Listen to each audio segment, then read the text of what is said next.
competitive gamer has run into this one problem: rage. This feeling could be from a variety of different reasons and is such a common thing that you'll see entire compilations around it. It's an emotion that everyone knows, but gamers, they know it on a whole different level. The thing with rage is that you might actually be justified in your anger and disappointment. Dude, live! Sova! But that doesn't really make you feel any better. And all the advice that's given to fix it, like go take a break, drink some water, just have fun, just doesn't work or isn't really something that you want to do. So how do we fix a problem that has spanned over every competitive game in existence? It's actually really easy. Let me show you how. Thank you to the sponsor of this video, HelloFresh, but more on that later. Hi, my name is FLOWSHIZZLE, but you can call me Flo. I've reached the peak ranks of games like Valorant, Overwatch, CSGO, and one common question that I get from my chat is, how are you never mad? Like, don't get me wrong, I've encountered my fair share of terrible people, unfortunate circumstances, and upsetting situations, but you'll really never catch me in an elevated state of anger. Let's start by getting two things out of the way. Number one, the main reason people get angry over competitive gaming is because they want to win. And technically, the easiest solution for me to give would be to tell others to not care about winning. But that isn't really productive since the point of competitive games is to try to win, and that's actually what makes it fun. So in this video, I won't be advising that you not care about winning. Number two, being angry is a state of emotion, and actually a necessary one. To claim that you can just remove anger is actually impossible, and frankly shouldn't really even be done. It's required for survival and a key part of what makes us human. So forget about never being angry. Let's focus on not being angry for the wrong reasons. Step number one to never raging is to fix your definition of winning. Everyone wants to win, but remember, when you started playing this game, you weren't very good. You probably lost a ton and way more than you won. And there were even moments where you probably got destroyed, embarrassingly so. So why were you okay with it back then? It's simple. You knew that you were new to the game and that losing was part of the learning process. But when did that change? You start correlating wins with the fact that you're improving,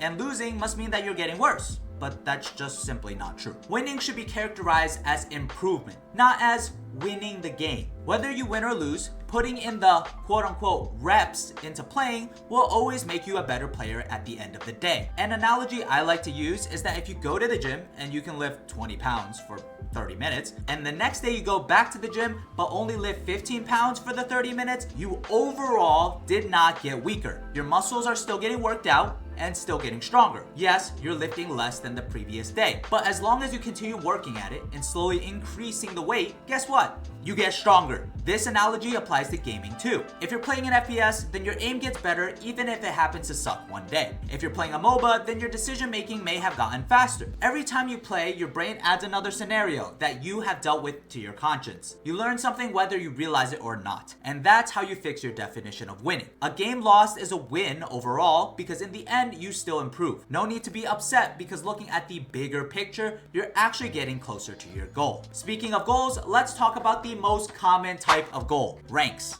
That badge that shows you that you're better than others and makes you want to work hard for it. Oh, I'm one game off. I'm sure we've all said at one point in our lives. It's what drives us to improve and at the same time brings out the worst in us when we lose. So let me clear up what a rank should really mean. A rank should authentically describe your skill. This means you should not consider yourself a certain rank unless you can maintain that rank. Now, I'm not trying to diminish your achievements. I think even getting to your goal rank, no matter how short you maintain it, is an achievement. But for those of you who get upset, it's likely because that rank isn't your goal rank. So understand that even though you derank, it's fine because you want to get to the point where you can maintain it really easily and not fight to be borderline. Now, I think that this is a good time to talk about a common reason for raging: randomness. Almost every competitive game has a level of randomness. Your teammates, your opponents, the server ping, the map. You can't possibly control every aspect of your game, which is infuriating at times. How am I supposed to win if this guy's bottom fragging? Or their team is just better? I'll be blunt with you here. Complaining about the randomness in games is useless, especially once you acknowledge that the opponents are going through the same random scenarios that you are. So to help with this, I present to you step number 2. the single player mindset. Think of each game or match you play as a single player game. The game isn't supposed to be fair or have an easily seen solution. It's up to you to try to figure it out. You are given these random elements to deal with, and you have to take these pieces and get as close to a solution as possible. Are your teammates overly aggressive? How can we make this a strength? Are you personally underperforming? How do we make up for this weakness? There are so many elements in every game that you can improve, whether it be on a personal level or on a team level, that will contribute to your new definition of winning: improvement. Next, we have to remember that certain single player games have these levels that you're actually supposed to lose. They give you an endless horde to defeat, and you have to try to last as long as you can using the resources that you have. Some levels you simply cannot win with what you are given, and that's okay. You'll have toxic teammates that ruin the mood, an AFK, a boosted player, and a ton of other obstacles that you might have to deal with. And for that, I'll be the one to say, I acknowledge your frustration, and I'm sorry you have to deal with that. When I get frustrated, I think of the 20-60-20 rule. This rule states that 20% of your games, you'll win no matter what. Your team is just better, or their team sucks. Basically factors that are outside of your control. 20% of your games, you will lose no matter what. Also because of factors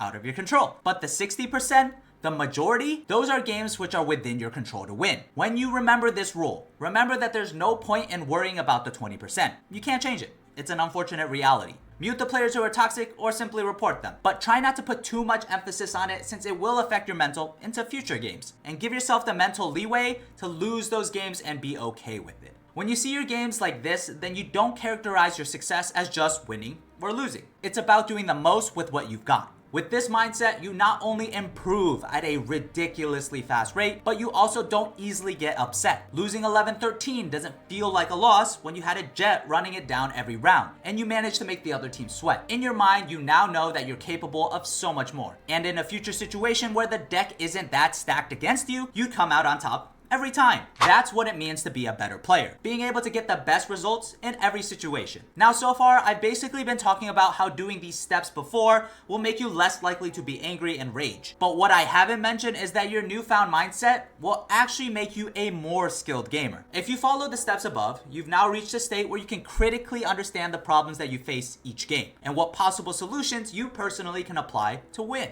This ends up to min-maxing. Min-maxing is simply the idea of minimizing the amount of bad things and maximizing the amount of good things to get the most overall value. But first, we have to choose the factors we use to define what value is. To help with that, we have the sponsor of this video, HelloFresh. You probably think that the only factor for food is taste, right? Well, for dinner, I want this truffle mushroom risotto. It looks so good and will probably taste amazingly decadent compared to this simpler beef and black bean chili. Now, when I eat and compare the two, I'm proven right. This risotto dish tastes really good, better than the chili, so it has to have overall more value, right? Well, this risotto might be a 10 out of 10 compared to this 7 out of 10 chili if you compared only by taste. But once you include the fact that this risotto took 10 minutes of prep and 50 minutes of active cooking, while the chili took 5 minutes of prep and 0 minutes of active cooking and makes twice the amount of food, it's easy to notice that judging the success of the dish based solely on taste is not a good metric. This concept applies to gaming as well. Winning or losing is usually the only factor we use to say whether a game was good or not. That's like saying a dish that tastes worse than another is just straight up bad. But once we consider other factors like amount of time needed, amount of food created, and how easy the dish was to make, then we see the true value of the dish. The factors in which you rate a game should also vary, like how well you individually performed, how many good decisions you made in that game, and maybe how well the team communicated. When you consider these other metrics, you now see the true value in each game. So now that we understand that different factors are important in judging the overall success of the dish, we could start min-maxing each factor. In terms of cooking, I want to maximize nutrients. So I click this tab that says fit and wholesome and pick a high protein dinner. I want to minimize the amount of time spent in the kitchen, so while waiting for things to bake, I'll do some dishes. Now my dinner routine takes less than 35 minutes from start to finish, and I get the most value out of my meal. Now taking this in terms of gaming, I want to maximize my aim, so I aim train with Aim Labs. Not sponsored, by the way. I want to minimize the amount of bad positioning, so I self VOD review. I'm a Valorant gamer, so I'll use a bunch of specific terminology to show you how deep this goes. You learn lineups, practice practice jiggle peeking, use the minimap more during spawn rotations, and less mid-fight. The better you get at the game, the more important min-maxing becomes as you squeeze out every advantage you can get. Thanks to HelloFresh for sponsoring this video. If you want to minimize the amount of work and maximize all the quality of your meals, check out the link in the description and you'll get 16 free meals and free dessert for life. There are over 45 different recipes to try, and each meal comes with a recipe guide with specific instructions. All the food is shipped to your door already portioned out to make cooking really as simple as possible. And did I mention that this is way cheaper than going out to eat? Now that I'm done with dinner, I'll meet you back upstairs at my setup.